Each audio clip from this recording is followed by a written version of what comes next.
En la Radio Canaria, Canarias al cierre.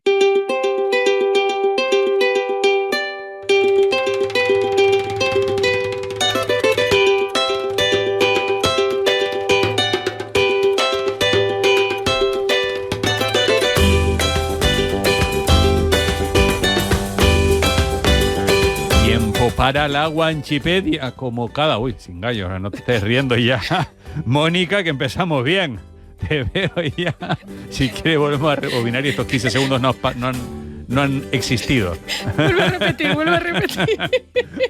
Nuestra sección de Guanchipedia con Mónica hablando así. Muy risueño te veo yo a ti. A ver, la voy a cobrar. Aquí está como siempre con esta simpatía que cada semana nos trae Mónica, divulgadora científica y cultural, creadora de Guanchipedia, para enseñarnos siempre muchas cosas y en las cuales también pueden participar los oyentes de la Radio Canaria. Saben que tenemos el WhatsApp abierto, 628-515151. Es muy facilito, 628-515151. El anterior sigue valiendo, pero cámbienlo si pueden, porque este es más fácil de aprender, más fácil de utilizar. 628-515151. Mónica, cuéntanos, ¿hoy de qué vamos a hablar? Hoy empezamos una serie nueva. ¿Sí? Sí, porque esto, para no perder la costumbre. Sí, pues bueno, ¿qué serie vamos a empezar hoy? Bueno, la llamé Ciudades fundadas por canarios. ¡Ay, qué bueno! Pero vamos a empezar desde el principio. Bien. Porque yo quiero que la gente se sitúe en el tiempo para que pueda después entender todo lo que vamos a ir contando en los próximos días. O sea, que va a ser una serie como en otras ocasiones. Por entregas, por capítulos. Claro, porque sí, eso es lo que tiene gracia ahora. Hombre, claro.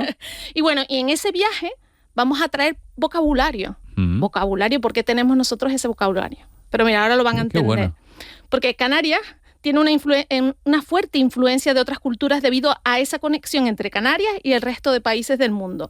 Y de ahí, de esa fuerte conexión histórica, de esa colonización y migración del pueblo canario a otros lugares del mundo y viceversa, es decir, que otros pueblos vinieran a vivir a las islas, en el habla canaria existen vocablos lo hemos dicho, del portugués, portuguesismos o lucismos, del español de Andalucía, los andalucismos, y del habla de América Latina, el español de América, los americanismos. Y además, que también lo hemos contado, debido a la posición estratégica del archipiélago canario en el Atlántico, también tenemos influencia inglesa, los anglicismos, apareciendo en nuestro vocabulario palabras tan curiosas como guachimán. Te cogí. Guachimán, me cogiste bien cogido. Es real esta palabra, la pueden buscar en Google si no me creen. Es un canarismo de origen inglés que significa vigilante o guardián. Vaya. Por lo visto viene de watchman, o sea, de watch, que es vigilar, y man, de hombre. ¿Recuerdan algunos de otros anglicismos? Yo creo que sí, ¿no? Nos hemos nombrado como piche, que viene de pitch. Knife, que viene de knife, que significa cuchillo. O sea, piche es el asfalto. Aquí en Canarias al alquitrán y el asfalto lo llamamos piche.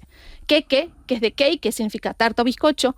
Flea, del inglés fly, que es mosca. Que nosotros lo utilizamos para denominar el insecticida. Es flea, sí, es un canarismo. Sí, coge el flea para echarle ahí a... Sí, y quinegua, a las papas, porque en aquella época venían papas que venían del Reino Unido y se llamaban quinegua potatoes y nosotros le llamamos a esas papas quinegua. Pues esto es un ejemplo de esas conexiones de Canarias con el mundo, ¿no? Anglicismos son estos, ¿no? Palabras que vienen del inglés. Del inglés. Qué curioso. Pero bueno, de las influencias inglesas, portuguesas y demás zonas de Europa y África, hablaremos otro día. Hoy quería hablar de la influencia latina en Canarias y de la influencia canaria en América Latina. O sea, no solo de allá para acá, sino de allá para acá, para el otro lado. Bidireccional. Sí, en resumen, hoy comenzamos una nueva miniserie en la sección de Guanchipedia de la Radio Canaria, una miniserie que cuenta esa parte de la historia que se desconoce y es como el pueblo canario llegó a fundar ciudades en América. Pero vamos a empezar por el principio, para que la gente se sitúe, porque si no la gente no entiende nada. Entonces vamos a viajar en el tiempo, vamos a irnos a pleno siglo XV. En el año 1492, una fecha muy conocida por todos, ¿verdad? Ese año, ¿qué ibas a decir, Víctor? Sí, el descubrimiento de América. Bien, ese año Cristóbal Colón llegó a América. Sí, una expedición pues, sí, dirigida por él, pero bajo el mandato de los reyes católicos, Isabel de Castilla y Fernando de Aragón. Y ese viaje a América, Colón hizo escala en Canarias, más concretamente en la isla de La Gomera y Gran Canaria. ¿Y por qué? ¿No se han hecho esa pregunta nunca? ¿Por qué en dos islas? eso digo yo. Vale, atento. Le voy a contar una curiosidad que muy pocos saben. En su primer viaje a lo desconocido, Cristóbal Colón debió intuir que a través de la ruta marítima atlántica, la ruta de los alisios, llegaría a las Indias, porque él no iba a América, él iba a conocer ese nuevo mundo, ¿no? Ese nuevo, perdón, pensaba que iba a las Indias y llegó a otra cosa. Ir a las Indias por otro camino que en teoría era más fácil, y se llevó la sorpresa que se encontró con América, el nuevo mundo. Pues resulta que en esa larga ruta anotó pasar por Canarias para llenar de víveres sus famosas embarcaciones. Claro. ¿Se acuerdan? La Pinta, la Niña y la Santa María. Sí, que eran 2 carabelas y una nao, ¿no? Eran dos carabelas y una nao, sí. Y ahora arreglar algún desperfecto, porque piensa que estos viajes eran largos, no era como ir ahora en barco, eran más largos y bueno, había que cruzar todo el Atlántico. Él ya sabía que el viaje era largo y duro.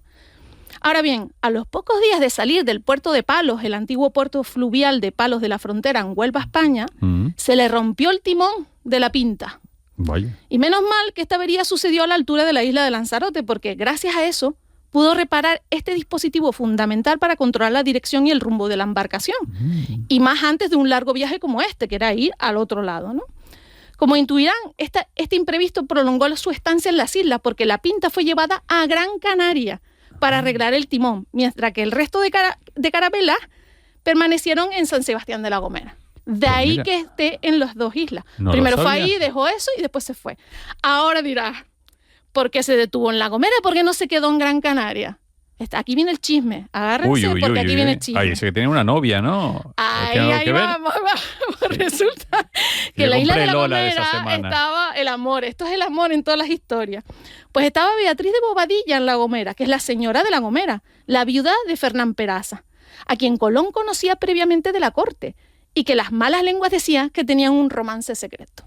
Por eso fue a La Gomera. No se crean ustedes que fuera... No fue por ese motivo. No fue a ver a Casimiro Curvelo. Fue a ver a Beatriz de Bobadilla porque tenía su rollo ahí antes. Esto si quieren lo pueden buscar, que es real. Pues bien, ¿qué ibas a decirme, Víctor? No, increíble, dijo. Esto es una miniserie de las buenas. Yo creo que esto va a gustar. Después de estas semanas por tierras canarias y ver con sus propios ojos la erupción del volcán de Boca Cangrejo. ¿Ah, sí? ¿Te acuerdas que él decía que la isla del infierno, porque veía la lava, al pasar veía Tenerife? Pues ese volcán estaba en erupción en esa época. Es un volcán que está cerca del volcán Chinchero, a 2 kilómetros. Pues bueno, después de eso, pues parte con sus 3 calaveras. Carabela. Armonio a 3 calaveras también. Puede ser. Pues partió de San Sebastián rumbo a lo desconocido. Bueno. Recuerden que en esa época La Palma y Tenerife todavía no estaban conquistadas. La Gomera fue una de las islas que no fue conquistada. Ellos simplemente ellos se rindieron, ellos se sometieron a la gente que venía de fuera, pero que no fue conquistada. Y en ese mismo año, las tropas del hidalgo y conquistador Alonso Fernández de Lugo estaban inmersas en la conquista de La Palma, apoyado por algunos de los cantones o bandos de los propios indígenas palmeros, es decir, indígenas de la propia isla. Y en esa época todavía quedaba sin rendirse un jefe aborigen, que nosotros lo hemos nombrado, que es Tanausú, el rey de Acero. Un indígena palmero que pasó a la historia por ser un hueso duro de roer para los conquistadores. Defendió sus tierras pues con uñas y dientes. Llegamos al año 1493 y concluye la conquista de la isla de La Palma con la captura del último jefe. Y a ese enfrentamiento se le llamó como la batalla de Adamancasi. Adamancasi, es difícil de decir. Sí. ¿Por qué? Porque a través de esa zona de la isla fue por donde se entraba a la caldera de Taburiente, al reino de Tanausú. Y como así le sucedió al resto de aborígenes canarios que eran apresados, el jefe pues fue trasladado en barco al reino de Castilla, aunque lamentablemente nunca llegó a Península Ibérica porque se dejó de comer para no convertirse en esclavo. Porque los que se resistían normalmente se convertían en esclavos o volvían, ya eso es otro tema que ya hablaremos. Vaya. Y finalmente la isla de La Palma fue conquistada el 3 de mayo de 1493 con el sorprendente apoyo de los aborígenes gran canarios y algunos palmeros que apoyaron a los conquistadores. Y desde ese día, Fernando de Lugo perpetuó su memoria en la isla de La Palma, llenando aquellas tierras, las llamaba a la capital, no sé si te suena el nombre de Santa Cruz, que también lo hemos nombrado de por qué se llama Santa Cruz, la ciudad en La Palma, y aquí, porque se hizo el 3 de mayo. El 3 de mayo se celebra la fiesta de la cruz. Y él pues puso la cruz a eso, a Santa Cruz, y Santa Cruz de La Palma y Santa Cruz de Tenerife. Yo, estos son chismes que voy así contando por en medio, para que no se me pierda. Vamos. Pues esto que les estoy contando es el único recuerdo que queda del conquistador en la isla de La Palma. No existe ni un monumento ni una estatua que recuerde a Fernández de Lugo en la isla. Eso sí, su recuerdo está en la memoria de todos, especialmente en la frase que gritaba Tanausú cuando se alejaba de la isla de La Palma, que es Bacaguaré, Bacaguaré, que algunos dicen que si podía ser que gritara que quería morir. A mí me extraña mucho que una persona, cuando la apresan, diga que quiera morir. Lo más probable es que dijeran frases del tipo me vengaré o esto no se va a quedar así. Te vas a enterar. Te vas a enterar. Pero bueno, eso quedó como parte de la historia. Y Bacaguaré, sí, lo he escuchado muchas Bacaguaré. veces. Sí. Pues después de La Palma se tira para Tenerife. Y después de varias contiendas llega el 25 de julio de 1496 y es el momento en que pues, los bandos de guerra se rinden ante Alonso Fernández de Lugo, que eran los mencellatos de Taoro, Tegueste, Tacoronte y Anaga, y firman lo que se denominó la Paz de los Realejos. Y los guanches, los últimos indígenas canarios que resistieron al dominio castellano, se cristianizan y forman parte del Reino de España. En septiembre de ese mismo año se suman al pacto los mencellatos de Paces, que era Adeje, Abona, Daute y Icode, más bien, que ya habían colaborado con ellos para la conquista. En resumen, con la conquista de la isla de Tenerife llega a su fin la conquista de Canarias.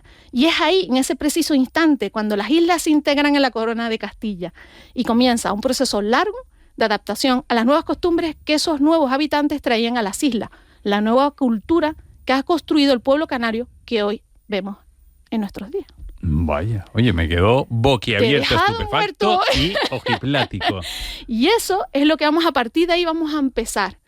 Y ya vamos a contar un poco más resumido hasta que llegamos al momento en que los canarios van a América. Sí. Seguro que con Colón se fueron algunos, porque claro, ellos normalmente los cogían como esclavos y a lo mejor en los mismos barcos fueron canarios para allá, o sea, eso segurísimo. Pero a partir de ahí empieza todo. ¿Y qué pasó con Beatriz de Bobadilla? La Beatriz de Bobadilla, pues se decía que ¿volvió a ver a Cristóbal Colón? No sabe. Se supone que sí, que estaba allí con él. Sí, o sea que eso es lo que he traído hoy y me gustaría que el próximo día, pues contáramos cosas relacionadas a partir de entonces, de cuando se... Pues mira, yo creo que es el mejor punto de partida para la semana que viene seguir conociendo más cuestiones, ciudades fundadas por canarios y todo lo que nos quieras contar y enseñar, como siempre, en Guanchipedia. Sí. Mónica, muchas gracias, un placer, hasta la próxima. Chao.